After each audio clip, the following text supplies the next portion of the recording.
सच्चे प्यार की एक कहानी।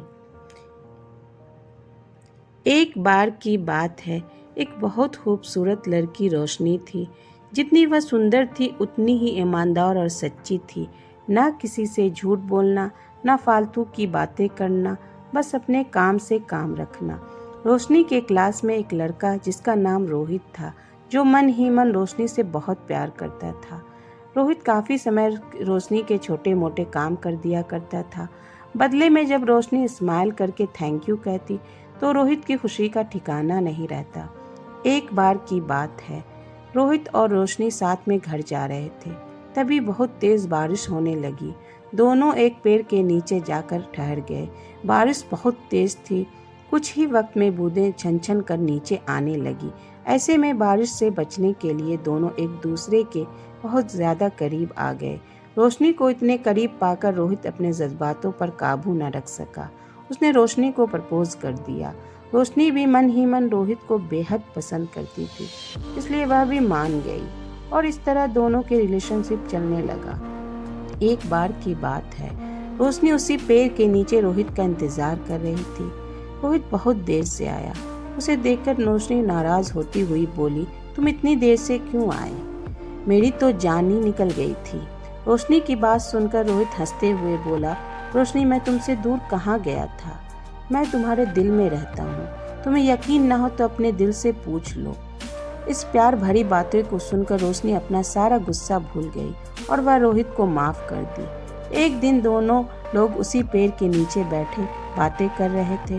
रोशनी पेड़ के सहारे बैठी थी और रोहित उसके गोद में सर रखकर लेटा हुआ था। तभी रोशनी बोली, रोहित अब तुम्हारी दूरी मुझसे बर्दाश्त नहीं होती। तुम्हारे बिना एक पल भी मुझे अच्छा नहीं लगता। तुम मुझसे शादी कर लो, नहीं तो मैं मर जाऊंगी। रोहित ने झट से रोशनी के मुंह पर अपना हाथ रख दिया और बोला, रोशनी ऐसी बातें मत किया करो।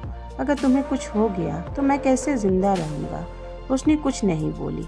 वह उम्मीद भरी नजरों से रोहित को देखती रही। रोहित ने अपनी बात आगे बढ़ाई, तुम चिंता मत करो, मैं जल्दी ही अपने घर वालों से बात करूंगा। धीरे धीरे काफ़ी टाइम बीत गया। एक दिन दोनों लोग उसी पेड़ के नीचे बैठे हुए थे। उस वक्त रोहित का चेहरा उतरा हुआ था। रोशनी के पूछने पर वह उदास होकर बोला, रोशनी मैंने अपने घर वालों को बहुत समझाया, पर वो लोग हमारी शादी के लिए तैयार ही नहीं। उन्होंने मेरी शादी कहीं और फिक्स कर दी है। यह सुनकर रोशनी का कलेजा फट गया। उसका मन हुआ कि वह जोर जोर से रोए, लेकिन उसने अपने जज्बात पर काबू पा लिया और बोली, रोहित मैंने तुमसे सच्चा प्यार किया है। मैं तुम्हें कभी भुला नहीं सकती। प्लीज़ मुझे माफ़ कर दो। रोहित धीरे से बोला, वैसे अगर तुम चाहो तो हम लोग हमेशा अच्छे दोस्त रह सकते हैं। रोशनी यह सुनकर जोर जोर से रोने लगी। रोहित ने उसे बहुत समझाया, पर रोशनी चाह कर भी अपने आप पर काबू न कर पाई और वह रोते हुए अपने घर की ओर चली गई। देखते ही देखते रोहित की शादी का दिन आ गया। उसे यकीन था कि उसकी शादी में रोशनी जरूर आएगी, पर ऐसा नहीं हुआ। उसका भेजा हुआ एक गिफ्ट पैक उसे जरूर मिला। रोहित ने कांपते हाथों से उसे खोला। उस गिफ्ट को देखते ही रोहित बेहोश हो गया।